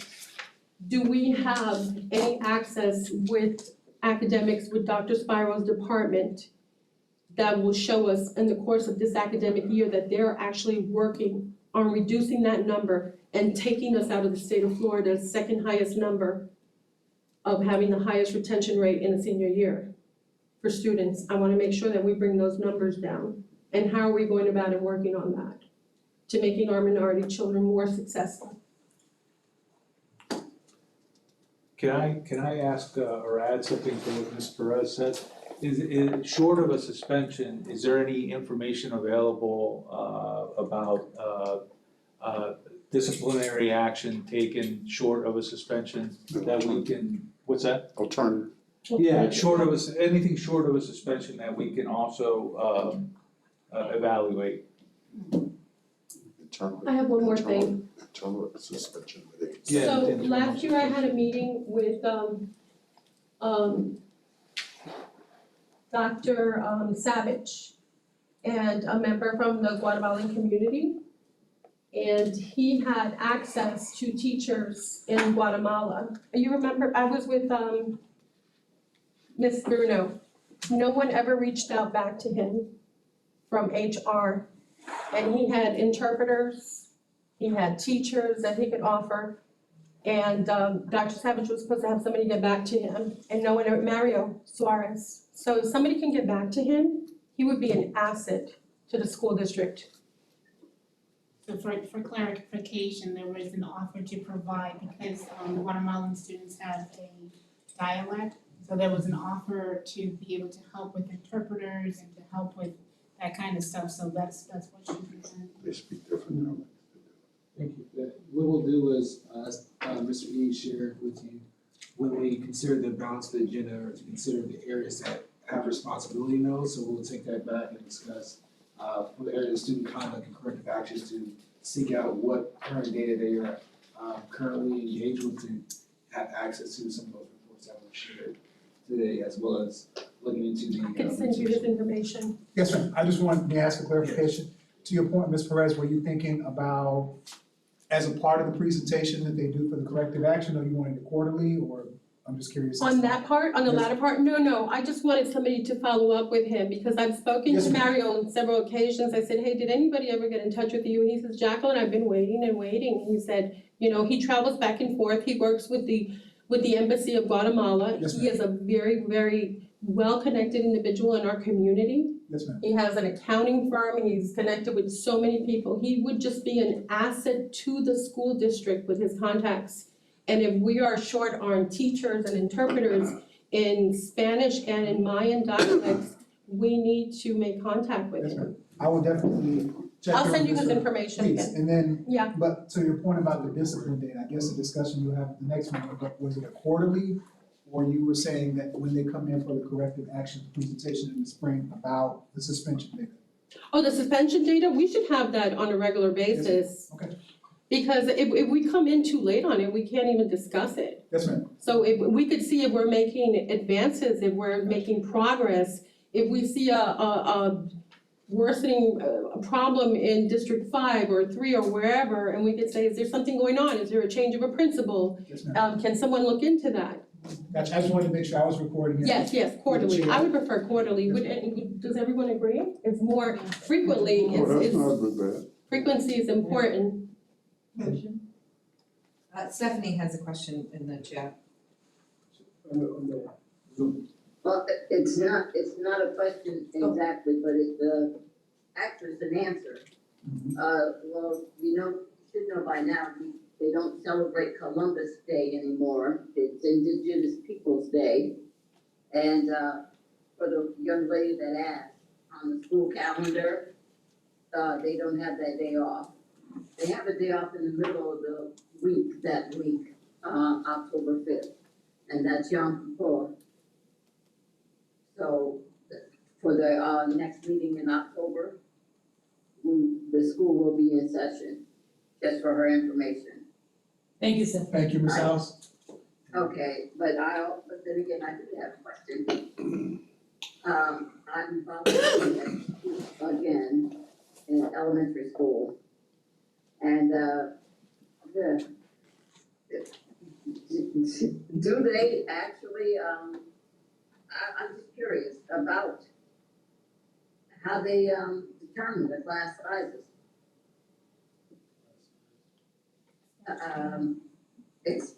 Especially with the teacher, I mean, I know they're in desperate need for teachers now, but, what are they doing to assist? I mean, you can't hire teachers. The school I'm at, I don't see them actually, I don't see a lot of publicity or a lot of requests or information publicity out there asking for volunteers. And the group that I went to volunteer information session with these young ladies said that they didn't even know anything about volunteering. The teachers, they volunteered because the teachers for their children send information home. Otherwise, they wouldn't have known. Don't something you can ask at the administration level, at the school administration level, you know, I'm talking about at School Way or whatever you call that over there on Colonial? Are you asking for reference to For volunteers for each school or for the district? I mean, that's another thing, if you ask for the volunteers, you specify where you want somebody to volunteer, if somebody wants to volunteer, you specify where you want them to volunteer at? So, Yes. You specify which school or which area, if they're willing to volunteer, if they're willing to volunteer, you ask, you tell them, you designate where you want them to volunteer at, if they're willing and able. So, board liaison, Morgan has a response. Yeah, so first of all, with respect to class size, core class size is dictated by the legislature. It was a constitutional amendment, so core classes, elementary, middle, and high have limits. With respect to recruiting, I'm not sure that I don't know how they're recruiting in schools. I can say that I'm aware that HR is actively recruiting, and there is a lot of publicity about the fact that the school district, like all school districts, needs teachers and people in transportation. I will also say that historically, volunteerism in the school has been managed by the principal. It has not been managed at the district level. That whole practice is under review in terms of how we are going to engage the community in the schools and in the classrooms. I will say that the schools are now open for volunteers, but I think that, and I should also say that classes for which we do not have instructors, district staff are covering those classrooms. So we do have qualified staff in classrooms, but yes, we are desperate for people who will read to children, people who will tutor children, and in addition to what has been done by schools, we have groups like Quality Life Center. There are pockets of those volunteer groups around the county working with children to provide support for kids in terms of their academic needs. And they do work with the school district to understand what it is that the children need to catch up, what kind of tutoring or credit recovery is needed. I don't know if I've answered all of your questions, but I do believe that we have not, as a district, done a good job collaborating with the community, using the resources we have in the community to support teachers in the classroom, to support staff in the schools. And I do believe that that is part of the superintendent's strategic plan for this year and coming years. Okay, okay. Okay. Anything else go to the order? Dr. Blake, in hearing the conversation, I would like to make a suggestion for the committee to consider inviting Dr. Evelyn Rivera to come in. She's the director of ESOL, and they have amazing things that they're doing, including the international learning centers in different schools. So that may be something of interest to the committee. Yes, I think that would be useful for this committee. Anything else go to the order? And to your point, Mr. Bendick, there is information that was shared last year, and we make sure it's included this year regarding the positive behavior interventions that are done in the school district, because you asked for that language or that data potentially before suspension and how that is addressed. So I know that was discussed last year. Make sure that's revisited as well. Okay. Yes, are we on you asked the question, anything else on the order? Correct. No, can I do that? Yes, you may. Succinct. There are a few items, kind of starting items in the month of either October or November. First of all, if the superintendent can give an overview of his agenda in the second and third meeting, it guides this committee in a very good way. And we have the architect, and every one of them have done that. So an item just called the superintendent's agenda, particularly relating to diversity, guides us. We work within the parameters. So I propose that that's an important item coming up. And that, of course, I'm sure it ties up with the proximity schools, Ms. Morgan talked about, and I'm sure that we have something, we need a discussion on that item. It is important for everyone to understand what these innovative recruitment procedures are, if we can have Mrs. Livella or anybody else from that area, I mean, Suzette. present that as a studying, as an item in an agenda coming up either in October or November. I think every member of this committee needs to know, we can expand that program, there are a number of very innovative programs. And finally, I don't know, and correct me if I'm wrong, at what point we can have a conversation about elected superintendent, I don't know whether that's relevant to this or not, but I think it's an important item to talk about. I can't talk to anybody else outside this committee like that, but I think it's an important item to talk about. The issue. I should have talked about it in my We should comments. talk about that. And lastly, another issue that I think is important for us is the effects of HB7 has had on the operations of our school. Did you capture all that, Mr. Chairman? You did? I appreciate that. These are my items. So, do you want to? Well, yes, I do think the committee should be aware of the referendum that has been placed by the legislature on the Lee County only ballot. And that is to, they revoked, in 1974, the county voters opted out of an elected superintendent model into an appointed superintendent model. Constitution calls for, and statutes require, an elected superintendent unless by referendum, by public referendum, they choose to have an appointed superintendent. This referendum then says that we have revoked the 1974 agreement to have an appointed superintendent and want you to approve that we move forward with an elected superintendent instead of an appointed superintendent. That's all the information I can give you. I can't, because we are restricted by the legislature from providing any information that would be considered advocating for or against the referendum. I encourage you to seek information about this referendum, because if the public votes yes on this referendum, the 2024 superintendent will be elected. That will make it a and it's a partisan election. If you vote no, then we will continue with the appointed superintendent model, appointed being by the board, not by the governor or the state.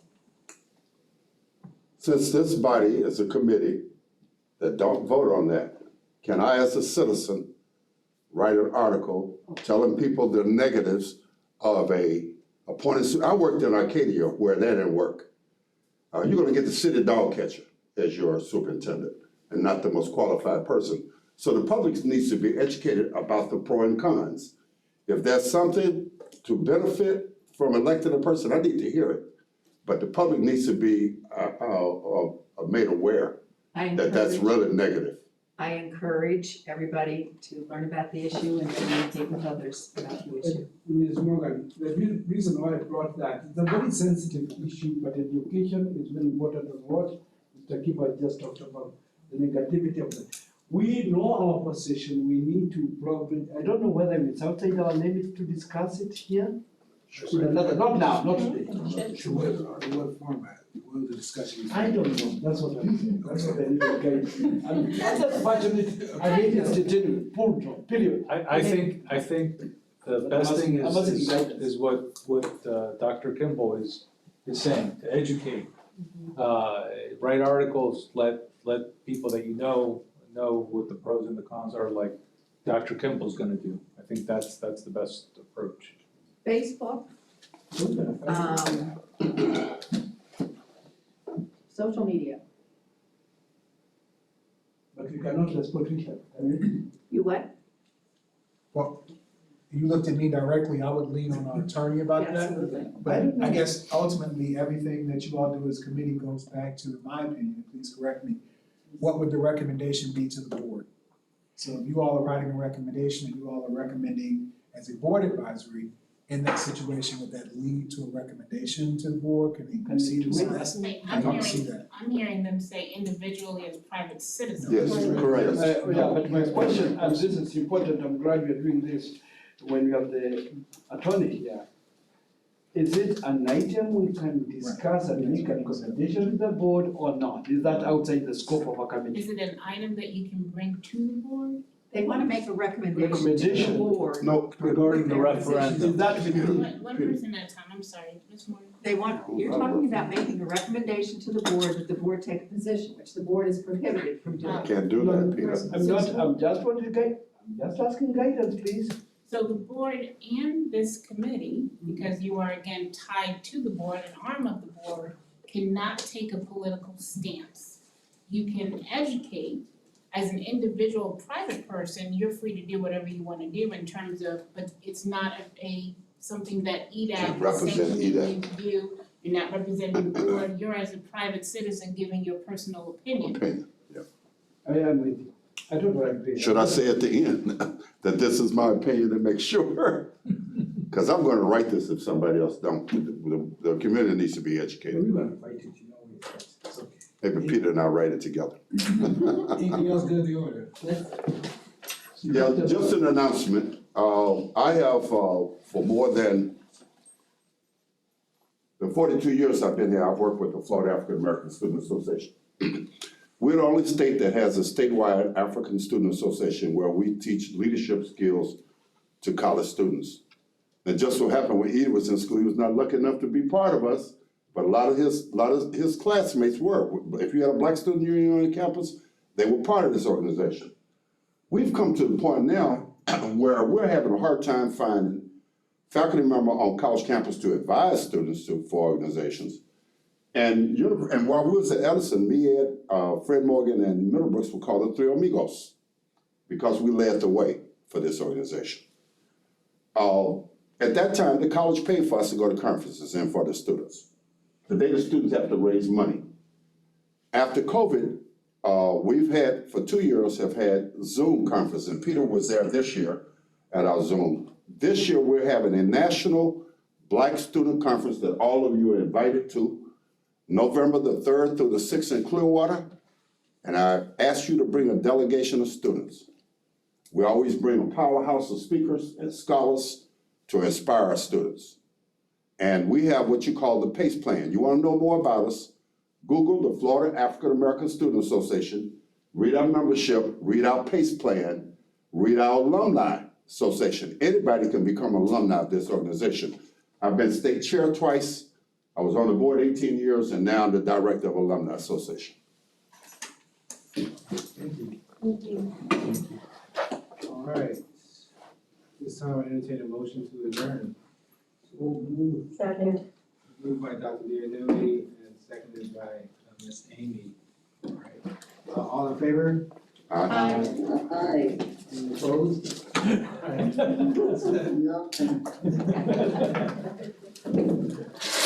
All right, thank you all for coming out, good seeing you all. Thank you everybody on Zoom as well. I'm gonna go. I think our first